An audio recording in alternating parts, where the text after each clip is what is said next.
doing today? My name's Eric. I really appreciate you stopping by to check out this video today. On this episode of Smoking, I'm going to be doing a double smoked sous vide beef brisket. I have this wonderful 14-pound USDA prime brisket here, and I got an interesting side story. Now, regular viewers of my YouTube channel might be asking themselves, wait a minute, I saw a sous vide beef brisket video last month, and that's absolutely true. I made one last month. It came out absolutely delicious. I'll leave a link below in the video description if you want to check it out. But I have some new neighbors, Bart and Marlene. They moved in around a year ago. And when I first met them, I mentioned that I really enjoy as a hobby barbecuing and smoking. And as a kind of welcome to the neighborhood gift, I brought over a tray of some sous vide tri-tip that I made that was smoked, and they absolutely loved it. Being my neighbor, it's both good and bad. The bad part is I'm always outside barbecuing, smoking, and all these wonderful, smoky, delicious flavors are kind of carried over into his yard, and he can smell it, and he gets hungry. So last month when I made this video, he could smell this beef brisket out on my kettle grill during the last part of the cook. And the next day he said, man, that smelled great. What were you cooking? And I said, beef brisket. He said, man, I wish I knew how to cook beef brisket. So yesterday I'm leaving for work, and he comes out and he says, hey, you got a second? He goes, I was at Sam's Club. They had these beautiful beef briskets on sale. I bought a 14-pound beef brisket. I don't know how to cook it. I got a proposition for you. If you cook it for me, I'll let you have half. How can I turn down that? So that's what I'm doing today. I'm going to do it a little different than I did it last month. Last month I tried to kind of cheat and use some pink curing salt to get that nice pink cosmetic smoke ring that a lot of people like when they're eating brisket. I went a little overboard, and the ring was way more pronounced than I initially thought it would be. And although the brisket tasted absolutely delicious, it turned me off a little bit because it just was so big, and the meat kind of turned a little bit pinkish color. So this time I'm going to leave the pink curing salt out, and I'm going to try to get a smoke ring the old-fashioned way. I'm going to smoke it initially this morning once I get it trimmed, and it's going to be cold smoked for a few hours in a moist environment to hopefully get a little bit of a smoke ring. Then I'm going to sous vide it, and then I'm going to finish it off on the grill with real charcoal and wood to get that nice crispy bark that we all love when we do brisket. So stick around. I'm going to show you how to do this step by step. Let's get cooking.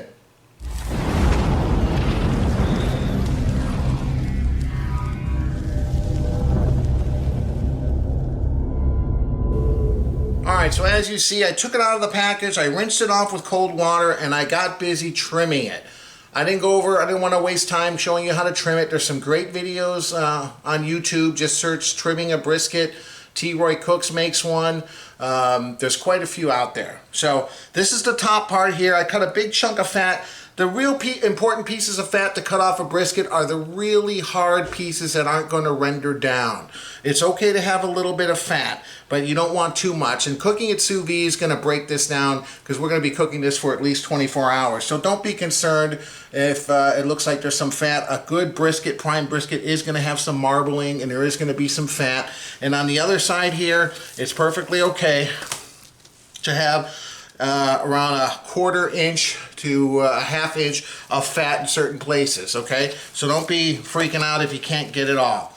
So now you can use whatever brisket rub of your choice. I just like to use regular old kosher salt and ground black pepper, a 50-50 blend, which is what I have here.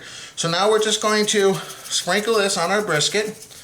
Another thing that's kind of a little trick is you always want to slice the brisket against the grain. And you can see right now the grain is going this way. I cut a little piece off right here, so when it's done being cooked and it's smoked, it might be difficult to see which way the grain is. With that one little slice here, I know that I could slice this way when I'm done. So just put a nice dose of salt and pepper on it. This isn't really complicated. I think a good prime brisket doesn't need anything more than regular old salt and pepper. The other thing is now I'm going to put this in the fridge for around 45 minutes to an hour. I'm going to try to get it nice and cold because smoke sticks better when the meat is cold. So since I'm cold smoking it, I'm not going to have any fire or anything. And I also, by having it nice and cold while it's warming up, being cold smoke, means that it's going to allow it to have a little extra time being in the smoker, hopefully absorbing that smoke. Now you don't want to go crazy. I think this is just about it. I'm going to do the sides. But yeah, we just want to give this a nice coating of the regular old salt and pepper. I'll give it a little bit more on this side. And that's it. I'm going to put it in the fridge. And then I'll meet you back in around 40 minutes or so when I fire up my cold smoker tube. I'll show you all that in a minute. See you guys shortly. Alright, so the brisket's been in the fridge for around a half hour. I'm going to get this cold smoke tube fired up. This is a tube I bought at Target. I think it was around $10 or $11. There's various tubes you can get, but what it takes are these little pellets. These are typically for pellet smokers. And this is actually apple flavor, and they burn just like wood, but they give off a nice smoke because they're made of I guess, compressed wood. So it's pretty cool. So you can pick these up in one of these tubes. The advantage of this tube is that it doesn't generate too much heat. So if you want to cold smoke something and not really cook it, this is a good alternative to do it. Especially good if you're doing something like cheese or something like that. It's a pretty warm summer day, so I'm just doing it like this because I don't want to cook the brisket more. So we take a regular torch here, and we're going to get these things going. And I'm just going to let them cook for around 10-15 minutes until a nice smoke goes, and then we'll stick it in here with the brisket. So let me get this started, and we'll be back in a second. Alright guys, it's been around 20 minutes. We got a nice good smoke coming here. I'm going to put it on its side here. Let's stick it over here. I'm going to put a pan here, and I'm going to put some ice cold water in here. Having a moist environment is going to help that smoke stick to that brisket. And I'm using cold water just because it is warm, and I want to try. I don't want to get the temperature too hot on this brisket. I want to keep it on this cold smoke for as long as possible. Like so. And now we're simply going to lay the brisket on this side. By the way, look at how beautiful this looks. Fat side down. Stick it over here. It's nice and cold. I just took it out of the fridge. There we go. And now since the smoke's over here, I want the smoke to travel across. I'm going to stick it like this with the vent on this side and open the vent on the bottom. Some smoke will start coming out, and we'll just let this sit in here hopefully for 2 to 3 hours, get a light smoke. So we'll be back shortly. Alright, we're exactly at 2.5 hours. Let's take a look at this. You can see the smoke's really coming in good here. Woo, look at that. Well, I lit the tube on this end and it's all the way towards this end, so it's probably close to burning out. But I highly recommend those tubes. They really come in handy. So there you go, guys. Look at this thing. It looks delicious. You can definitely tell it took on some smoke there. So I'm going to get it inside. I'm going to let it cool for a little bit. I'm going to try to stuff this in a regular food saver bag, but just in case I got the expandable ones. But there it is. We'll get it inside. I'll see you in a little bit.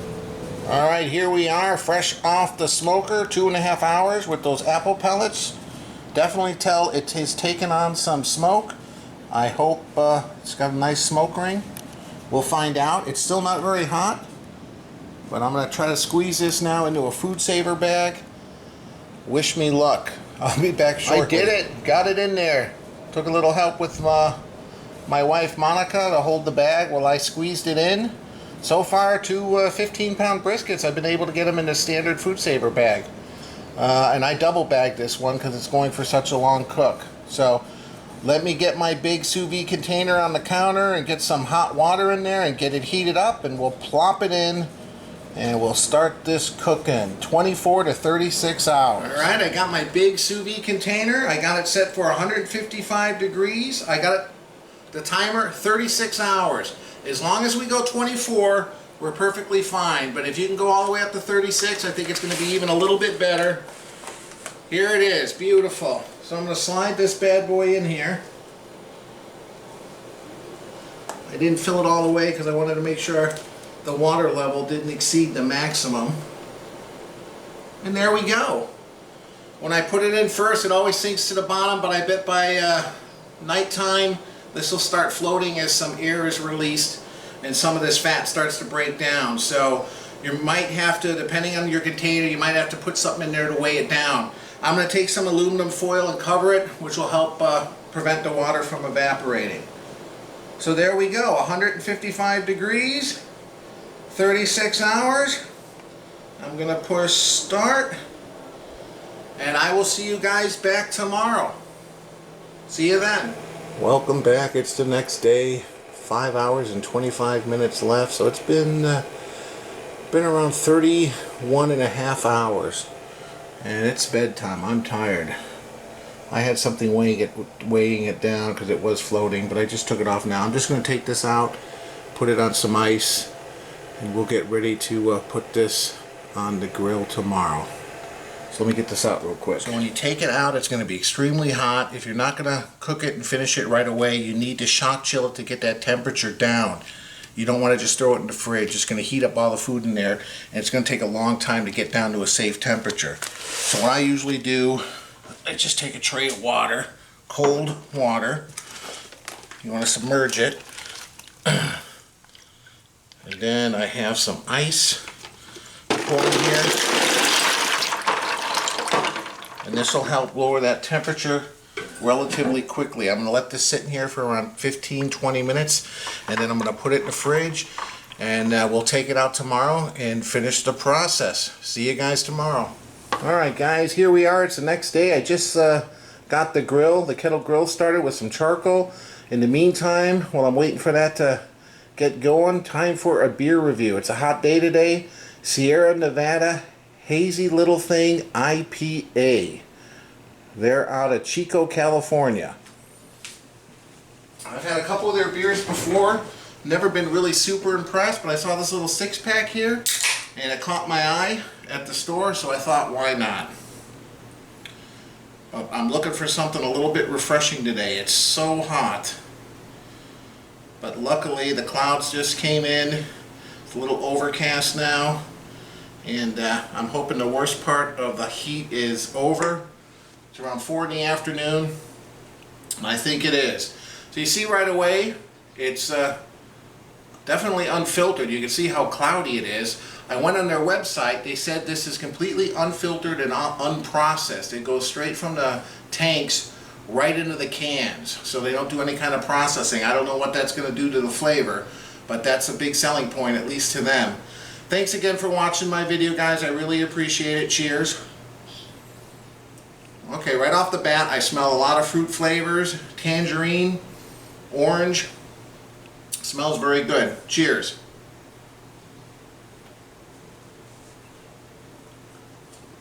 Oh, that's good. 6.7% alcohol, but it certainly doesn't taste like it. It's got a very strong fruit presence and just a slight bit of hops at the end. It's a very light bitterness. It's not normal with an IPA. You get that real sharp bitterness at the end. This has got a more sweeter profile. Oh, but it is good. I can see on a hot day like today how I could definitely drink a few of these. It's got a little sweet aftertaste. I like it. Sierra Nevada Hazy Little Thing IPA. I'm going to enjoy this. I'll meet you guys outside. We'll get that brisket on the kettle grill, and we'll be enjoying some in a little bit. See you then. Alright, so here we are, guys. You want to set up your grill, or however you're going to do it, for indirect cooking. So you want to put a pan with some water in it to keep it moist. On one side, you're going to put the brisket on top, and on this side, you want to light some charcoal, like I did here on one side, and it'll burn. And I'm going to put a couple chunks of hickory wood here. And I'll stick one over here when it gets over there. And now we're just going to put our grill grate on and let it warm up for a few minutes while I go get the brisket.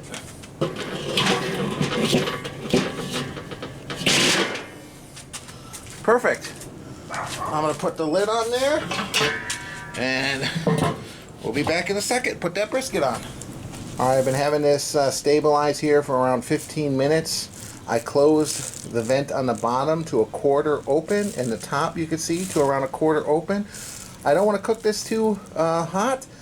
This is already fully cooked. You always got to remember that when you're doing sous vide. The only purpose of the smoking here is to get a bark on it and to warm it back up to get it hot for temperature wise, because it's been sitting in the fridge right now. So it's probably at around 35 degrees internal temperature. So we want to bring that temperature up slow and allow some smoke on it. So I'm just going to put it on here.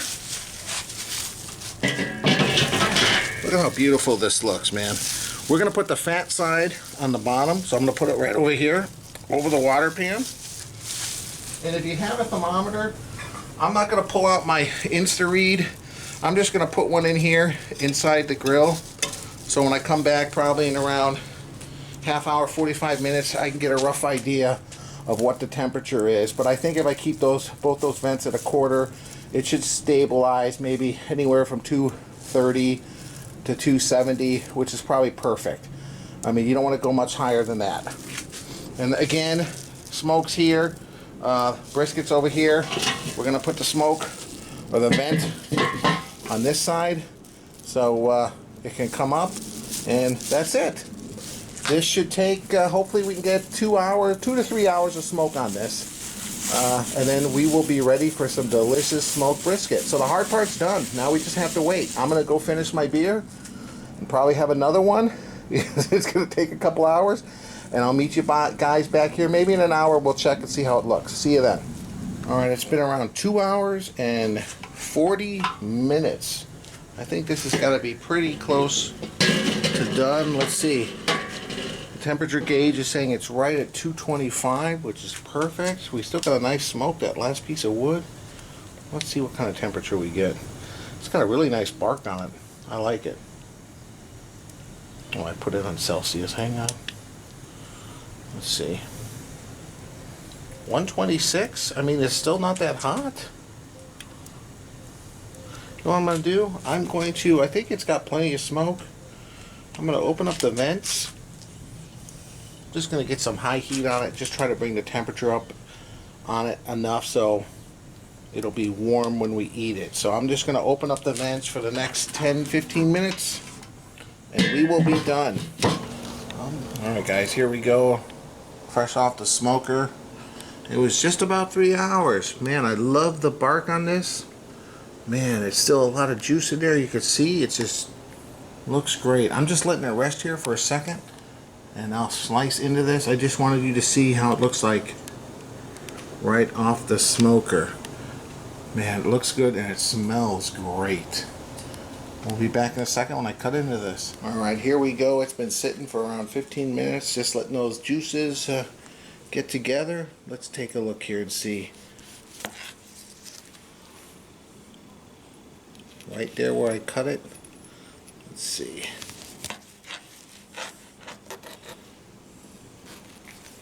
Boy, it's really juicy, I can tell you that right now. Well, I see a little smokering. Not as much as I hoped. I don't have a lot of bright light in this room, but boy, it looks delicious.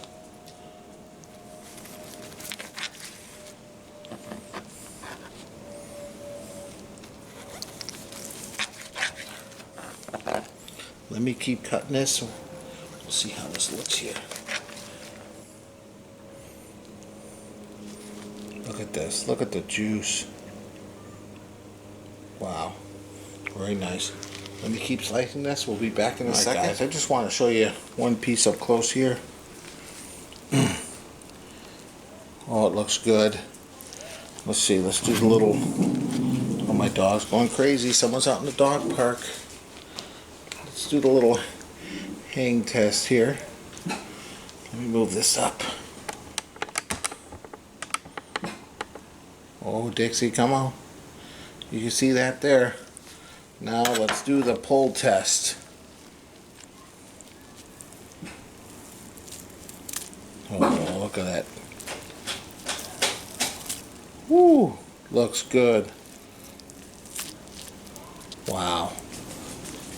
Alright, here we are with the burnt ends. They are absolutely delicious. This is our portion. I don't want to be greedy. And here's Bart and Marlene's portion. I put a nice tray. We're going to deliver to them shortly. Let me get my wife Monica out here. We'll try this in a second and see what we think. Alright, here's my wife Monica. We're going to try this. This is our portion, and I did the neighbor's portion. I think they're going to be very happy. But try one of these burnt ends, because I have to admit, don't mind if I do. I've had a couple. And I know you're supposed to cook this a little bit more with some sauce, but you know what? I just eaten it like this, and it is absolutely delicious. Wow. It's good. Man. The smoky flavor. I wish it had more of a smoke ring, but you know what? Doesn't matter, because it tastes delicious and it's so smoky. Can you taste the smoke too? I think doing it this way is, yeah, it's a little bit more work than the last video you did with the smoking. Here, try some of the flat. But I think it definitely, smoking it before you sous vide it, and then after, it really locks in that smoke flavor by doing it before. So, all Try right. that piece.